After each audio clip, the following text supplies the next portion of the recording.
안녕하세요. 9월 19일 진짜 안보 방송 시작하겠습니다. 저는 진행을 맡은 문채원이고요. 옆에는 정옥식 대표와 함께하고 있습니다. 안녕하세요. 네, 안녕하세요.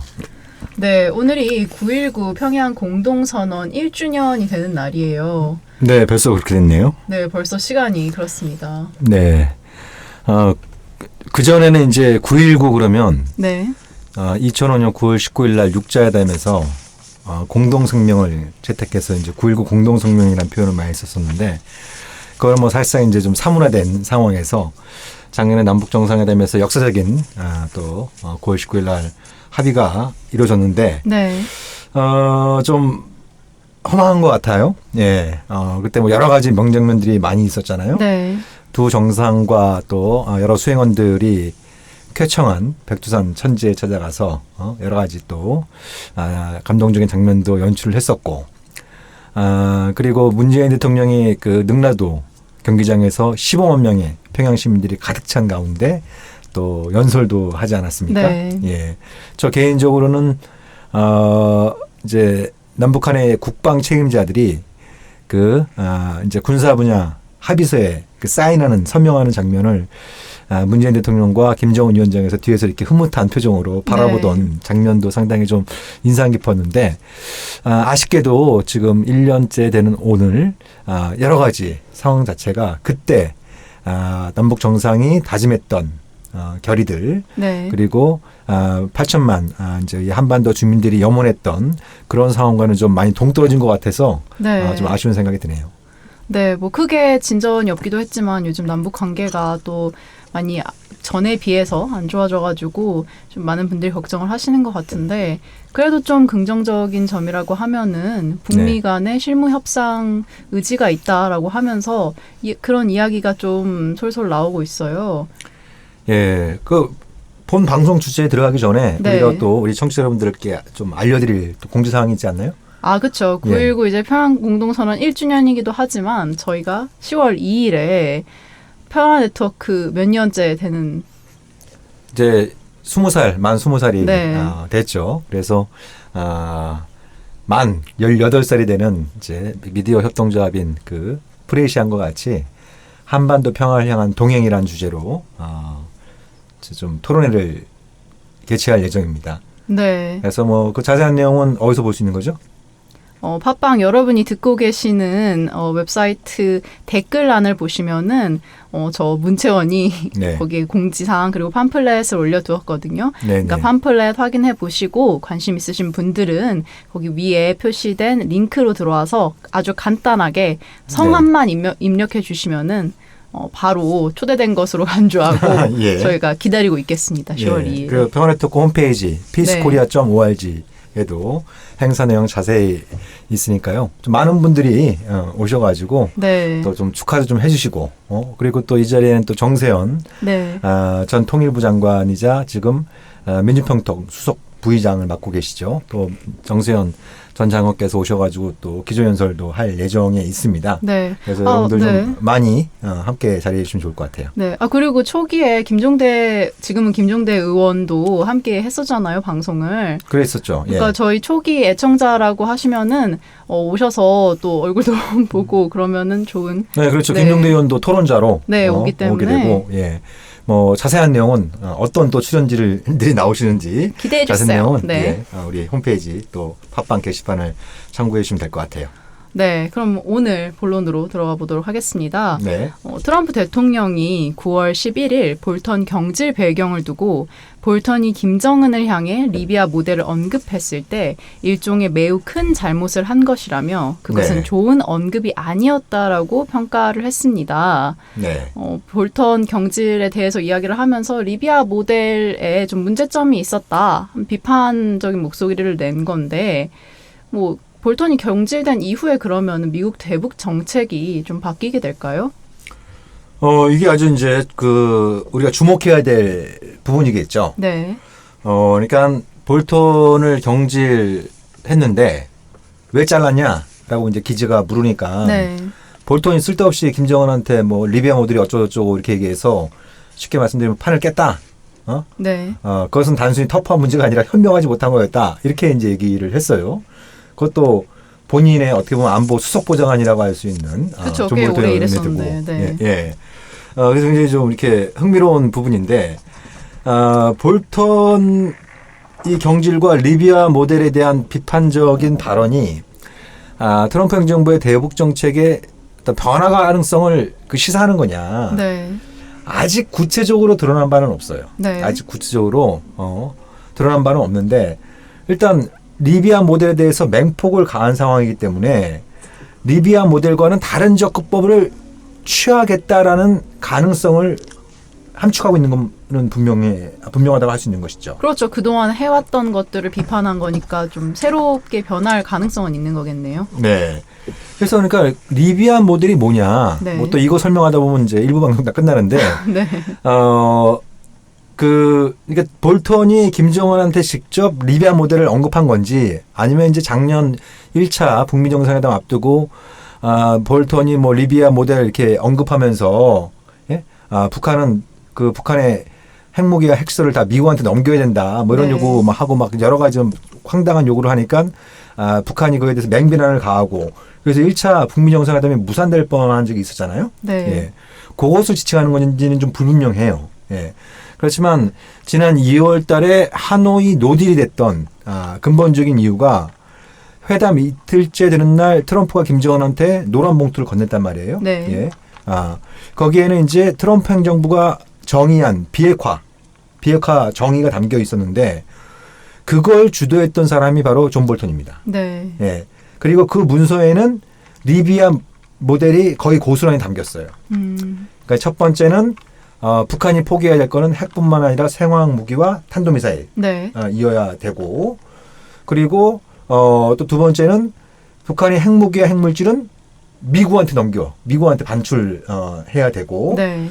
그리고 경제 제재 해제는 북한의 비핵화가 완료된 후에. 완료된 이후 네. 뭐 이런 식의 어떤 내용들 이런 이제 담겨 있었단 말이죠. 그래서 이제 김정은이 이걸 받아보고 장난하냐 뭐 이런 식의 또 반응을 보면서 결국 이제 강도적 요구다. 예, 네. 예, 파토가 났던 사례가 있었던 거죠. 네. 예. 그러면 이제 트럼프가 그거에 대해서 리비아 모델에서 비판을 가했다라고 하는 건 하노이 노딜과는 다른 선택을 할 수도 있다라는 해석을 가능케 하는 거죠. 네. 그게 아직 구체적으로 드러나진 않았는데 리비아 모델을 이렇게 비판한 것은 그것과는 좀 다른 접근법을 취하겠다라는 가능성을 갖다가 시사한 점이어서 네. 저 개인적으로 상당히 좀 주목을 하고 있는 그런 발언이죠. 근데 가능성은 시사했다고 하지만 사실 그동안 트럼프 행정부 인사들이 한 그 발언들을 살펴보면은 딱히 큰 변화는 없는 것 같아요. 뭐 폐기 대상에 있어서도 상한 조치에 있어서도 아주 살짝 유화적인 대응을 했다고는 하지만 크게 논조의 차이는 없는 것 같아가지고. 그러니까 아직 뭐 네. 북미 실무회담이 열리지 않은 상황이기 때문에 구체적으로 뭐 트럼프 행정부가 어떤 좀 유연한 입장, 좀 더 현실적인 입장을 보일지는 아직 판단하기는 이르죠. 네. 예, 아직 좀 이런 어떤 상황인데, 근데 이제 이게 시기적으로 중요한 거는 그때 트럼프가 하노이에서 결국 뭐 그 노딜을 뒤에서 뭐 이렇게 제안한 사람은 존 볼튼과 폼페이오. 네. 겠지만 결국 그걸 선택한 사람, 그걸 결정한 사람은 그렇죠. 트럼프거든요. 근데 하노이 누릴 때 트럼프가 하노이 정상회담을 전후해서 많이 했던 얘기가 서두르지 않겠다. 네. 지금은 때가 아니다. 뭐 이런 식의 얘기를 많이 했어요. 네. 예, 많이 했었죠. 근데 얼마 전에 스티븐 비건 내북정책 특별대표가 미시건대에서 연설을 하면서 트럼프 대통령이 1년 내에 중대한 진전을 만들어내는데 완전히 몰두하고 있다. 네. 이렇게 얘기를 했어요. 예, 이렇게 얘기를 상황인데 1년 내라고 하는 것은 결국 미국 대선 이전에 네. 중대한 진전을 만들어내는 게 목표다라고 하는 걸 일단 비건은 그런 취지로 얘기를 한 겁니다. 네. 예, 비건은 얘기를 한 거기 때문에 트럼프가 지금은 이제 때가 됐다. 네. 정치적 효과, 네. 그죠? 그러니까 올해 내에 좀 큰 틀에서 좀 합의를 이뤄내고 내년에 그 합의의 중대한 부분들이 좀 이행이 돼야, 그죠? 예, 미국 유권자들한테 이것 봐라. 네. 모두가 미션 임파서블이라고 얘기했던 이 한반도 비핵화 관련해서 중대한 진전을 이뤄내지 않았느냐. 네. 70년 동안 아무도 하지 못했던 이 한반도에서의 전쟁을 공식적으로 종식시키고 평화 정책을 시켜내지 않았느냐. 뭐 이런 어떤 얘기를 할 수 있는 타이밍이 왔다. 오고 있다. 네. 이렇게 판단하고 있을 가능성은 있다고 보는 거죠. 그러고 보니 하노이 노딜 때도 물론 존 볼턴이랑 폼페이오가 그 문서를 작성해서 내밀었다고는 하지만 트럼프 대통령도 거기에 동의를 해서 건넨 거겠지만서도 네. 미국 국내적으로는 좀 정치적인 목적으로 그렇게 노딜을 선택했다라는 이야기가 있었으니까 네. 이번에도 좀 정치적인 목적으로 좀 이번엔 잘 되게 좀 이렇게 방향을 바꿔볼 수도 있다는 말씀인 거네요. 네, 그러니까 이제 그런 정치적인 의지는 좀 더 하노이 때보다는 많이 갖고 있다라고 이제 볼 수 있는 겁니다. 네. 그리고 이제 볼턴의 경질 이후에 그 오브라이언인가요? 네. 이제 새롭게 국가안보부 장관을 트럼프가 임명을 했는데 이제 이 사람은 이제 국무부에서 그 인질 협상 담당 특사를 맡았던 네. 사람이죠. 한반도 문제 관련해서 뭐 이렇다 할 뭐 역할이나 발언을 한 게 거의 알려진 바는 없어요. 네. 예, 중동 그리고 이제 전문가. 네. 국무부에서 이제 어찌됐든 일을 했었고 그것이 시사하는 바는 폼페이오의 위상이 굉장히 강화되고 있다는 거예요. 네. 예. 폼페이오. 근데 북한이 볼턴 못지않게 폼페이오한테도 맹비난을 가해왔거든요. 네. 예, 맹비난을 가해왔는데 그럼 이제 또 하나의 중요한 포인트 중에 하나는 위상이 강해진 폼페이오가 어느 방향으로 선택할 것이냐. 네. 예. 관건. 그게 아주 중요한 네. 포인트가 되고 있는 거죠. 네. 그러니까 그 전에 이제 그 존 볼턴과 쌍두마차를 이뤄가지고 사실상 하노이 노딜을 견인해냈던 네. 사실상 뭐 주역이라고 해도 과언이 아닌 사람이었고 바로 그런 이유 때문에 북한이 맹비난을 가해왔는데 그런 폼페오가 지금까지의 입장을 그대로 유지하는 형태로 갈 거냐. 네. 그러면 상당히 어려워지는 거죠. 예, 어려워지는 건데 근데 제 느낌은 볼턴은 확신범이라고 한다면 네. 폼페이오는 좀 아무튼 정치인이에요. 네. 예. 그래서 정치적 유불리에 따라서. 대한 판단을 중요하게 가질 수밖에 없어요. 네. 여기. 근데 이제 폼페이오의 선택지는 한 3가지 정도가 있을 수가 있어요. 그런 맥락에서 볼 때. 어떻게 3가지나. 네. 첫 번째는 지금까지 하던 방식으로 북한이 도저히 수용할 수 없는 제안을 갖다 고수해서 결국 노딜로 유도하는 네. 이런 어떤 방식이 있을 수 있고 그렇게 할 경우에는 이제 뭐예요? 공화당의 전통 우익을 비롯한 미국 주류한테 좀 어필이 될 수 있습니다. 네. 어필이 될 수 있는 미국의 그 강경파들에게. 근데 이건 뒤집어서 얘기하면 국무장관으로서 한 일이 없게 되는 거예요. 그렇네요. 네? 약간 네, 그렇잖아요. 뒷수습만 하다가 끝나는. 네, 국무장관은 뭐 내세울 게 없어요. 네. 폼페이오가 트럼프 이후 공화당의 대권 후보자 중에 한 명이거든요. 대선 후보자 중에 네. 한 명으로 거론되고 있는 사람이에요. 근데 국무장관 때 뭐 한 게 없으면 나중에 내세울 게 또 별로 없어지는 거예요. 그렇죠. 예, 그러니까 이게 어떤 선택을 하는 게 정치적 유불리가 있는지 좀 불분명한 부분이 있고 마지막으로 선택할 수 있는 방법은 국무장관직 때려치고 네. 캔사스 주의 그 상원의원으로 출마하는 거예요. 네. 지금 캔사스주의 상원의원 선거가 극도로 좀 이 판세가 이렇게 혼미해지고 있다 그래요. 네. 그래서 공화당 일각에서 폼페이오한테 야, 너 여기 출마해라. 네. 이런 요구들이 계속 높아지고 있다는 거예요. 높아지고 있다는 거예요. 국무장관보다는 캔사스 상원의원이 네. 나은 건가요? 그러니까 그건 이제 아까 얘기한 것처럼 정치적 유불리를 따지겠죠. 자기가 계속 국무장관으로 있으면서 별다르게 업적이 없을 것 같으면 아싸리 그냥 거기 이제 그 장관직 그만두고 네. 캔사스 주지사로 주 상원의원으로 출마하는 게 거기 가면은 당선이 거의 확실시 된다고 하니까 네. 글로 선택하는 게 더 유리하다고 판단할 수 있는 거고. 네네. 근데 방금 얘기한 것처럼 어찌됐든 그러면 다음에 대권에 도전하기가 좀 어려울 수가 있어요. 네. 어려울 수 있는 이런 어떤 부분들이 있는데 근데 제 느낌상으론 이것도 그냥 제 주관적인 느낌이에요. 네. 느낌적 느낌은 국무장관직을 적어도 트럼프 행정부 1기 때까지 유지하면서 어떤 북한과의 모종의 타협을 시도할 가능성이 상대적으로 높아 보여요. 네. 왜냐하면 그의 보수인 트럼프가 이제는 노딜이 아니라 굿딜을 원하고 있는 타이밍이기 때문이에요. 네. 그래서 그런 부분들을 생각해 볼 때 이 빠진 볼턴과 세진 폼페이오의 조합이 미국의 대북 정책을 둘러싼 그 내부적인 역학관계에 있어서 좀 더 지금까지보다는 좀 더 좋은 방향으로 네. 만들어질 가능성이 저는 높다고 보는 거죠. 지금까지 이제 말씀만 들어보면은 조금 긍정적인 곳으로 이제 기운이 흐르는 것 같은데, 그만큼 또 한국이 어떤 입장을 취하느냐, 어떤 역할을 하느냐도 좀 중요할 것 같아요.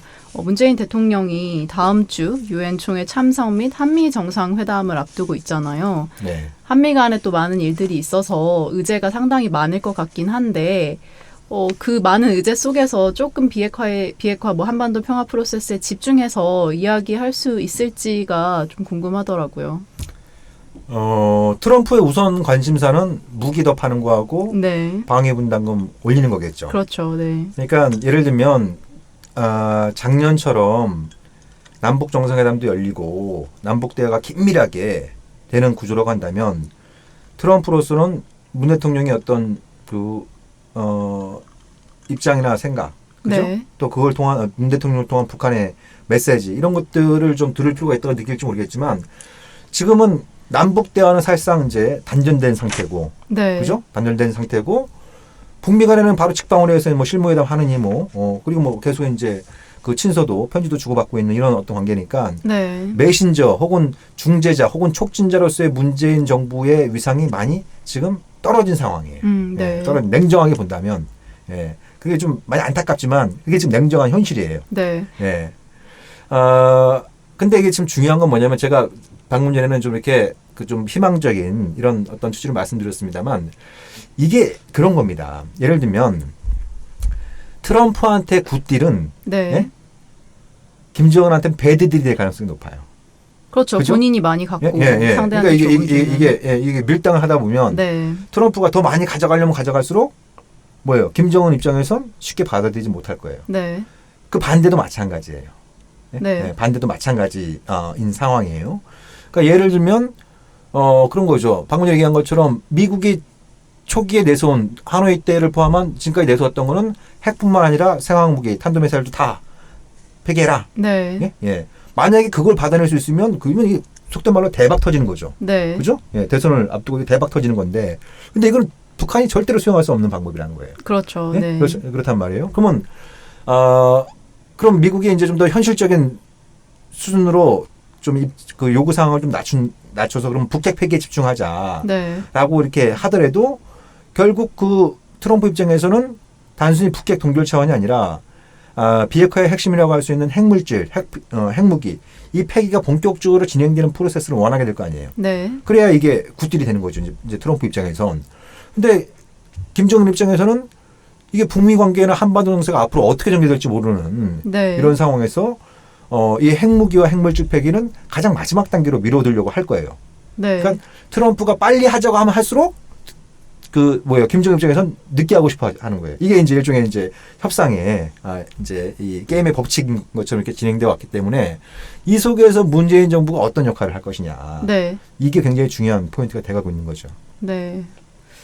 보니까 문재인 대통령은 의혹은 상당히 높은 것 같더라고요. 이제 16일 수석 보좌관 회의에서 한미 정상회담을 앞두고 우리 정부는 그 역할이 무엇이든 할 수 있는 모든 것을 다해 한반도 평화 정착과 평화 경제로 공동 번영의 미래를 당당하게 열어갈 것입니다라고 이야기를 했는데 네. 그래도 그럼 이렇게 되려면은 지금 상황이 조금 제한적이기는 하지만 어떻게 해야지 그래도 상황을 조금 더 긍정적으로 만드는 데 기여할 수 있을지 어떻게 생각하시나요?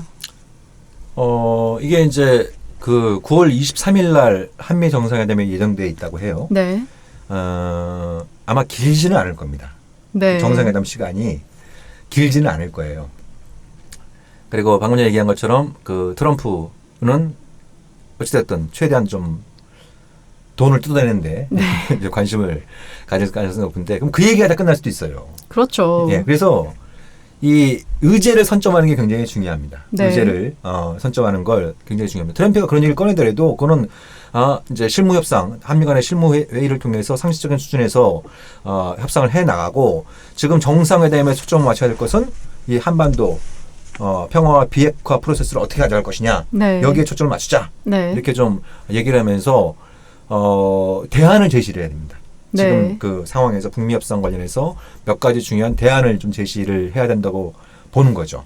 어떤 종류에 대한 말씀하시는 거죠? 먼저 가장 중요한 거는 비핵화의 정의와 최종 상태에 대한 합의. 대안을 네. 얘기하는 게 중요해요. 이게 지금 작년 싱가포르 북미 정상회담 이후로 15개월이 지나도록 비핵화가 뭔지 합의조차 안 되고 있는 네. 상황이에요. 그렇죠? 예. 이건 앞으로도 쉽지 않다는 거예요. 네. 예. 그래서 우리가 그 제시할 수 있는 대안은 한반도 비핵화의 정의와 최종 상태를 그게 없으니까. 네. 근데 이미 국제사회에서 통용되어 온 합의되어 온 게 있지 않냐. 뉴클리어 웨폰 프리존. 네. 그 최원 씨도 여러 차례 소개를 한 것처럼 비핵지대를 한반도 비핵화의 정의와 최종 상태로 삼자. 네. 그러면 괜히 뭐 비핵화가 뭔지 헤맬 필요도 없지 않느냐. 네. 예, 예. 거기에는 상당 부분 오랫동안 인류 사회가 아주 엄청난 논쟁과 갈등과 협상을 통해서 도출해낸 이 그 합의된 정의라는 게 있으니까 이걸 비핵시대를 기초로 삼아서 한반도 비핵화를 본격적으로 추진해 보자라고 네. 얘기를 하는 게 더 중요하다고 봐요. 예, 예. 네. 요거는 이제 제가 아주 구체적인 내용은 10월 2일 날 우리 20주년 창립기념회 토론회 때 제가 좀 준비를 할 건데, 네. 예, 예. 그래서 그게 일차적으로 이제 좀 중요한 포인트이고요. 또 중요한 거는 올해 내로 네. 한반도 평화협정 협상 개시를 하자. 네. 작년부터 이야기가 참 많이 나왔던 예, 예. 건데. 협상 개시를 하고 가능하면 내년에 네. 평화협정 체결을 목표로 하자. 예? 예, 네. 예. 이런 것도 좀 적극적으로 얘기를 할 필요가 있습니다. 네. 그리고 여전히 지금 북미 협상에 가장 큰 걸림돌이라고 할 수 있는 제재 문제 관련해서 지금까지는 계속 제재를 유지 강화하면서 그걸 최대 압박으로 써왔는데 네. 그게 이제 더 이상 효과가 없잖아요. 네. 네, 과거에 효과가 있었는지 없었는지에 대해서는 갑론을방 얘기가 많지만 네. 아무튼 지금 더 이상 효과가 없는 상황이에요. 오히려 역효과가 커지는 만큼 이제는 비핵화 조치에 조응해서 네. 제재를 해제하는 그걸 통해서 최대의 공감, 네. 최대의 공감을 이뤄나갈 수 있는 그런 어떤 방향으로 전환을 하자. 네. 라고 얘기를 해야 된다고 생각합니다. 예, 물론 그게 쉽게 특히 이제 트럼프의 참모진들은 쉽게 동의하지 않겠지만 네네. 적어도 트럼프가 얘기한 1년 이내에 중대한 진전을 만들어내려면 그런 어떤 세 가지 정도의 어떤 방향성은 한미 간에 충분히 논의를 해야 된다라는 네. 거죠. 우리가 그런 노력을 기울여야 뭐예요? 예, 지금 악화된 남북 관계도 회복할 수 있는 계기를 만들어낼 수 있습니다. 네. 우리가 한국이 워싱턴을 움직일 수 있을 때 결국 평양에 대한 발언권도 강해지는 거거든요. 네. 예. 그런 어떤 차원에서 다음 주에 있을 한미 정상회담에서 좀 문재인 대통령이 어떤 역사적인 순간에 좀 운명적인 역할을 한다라는 어떤 각오를 가지고 네. 예, 트럼프 대통령과 좀 멋진 정상회담을 선보여 주길 좀 기대하고 있죠. 네. 그게 가능해져서 저희도 다음 주에 좀 청취자 여러분들한테 새롭고 유익한 약간 기쁜 그런 뉴스를 전해드릴 수 있었으면 좋겠습니다. 네. 그러면 저희는 1부는 이것으로 마치도록 하겠고요. 2부로 다시 찾아뵙도록 하겠습니다. 감사합니다. 네, 고맙습니다.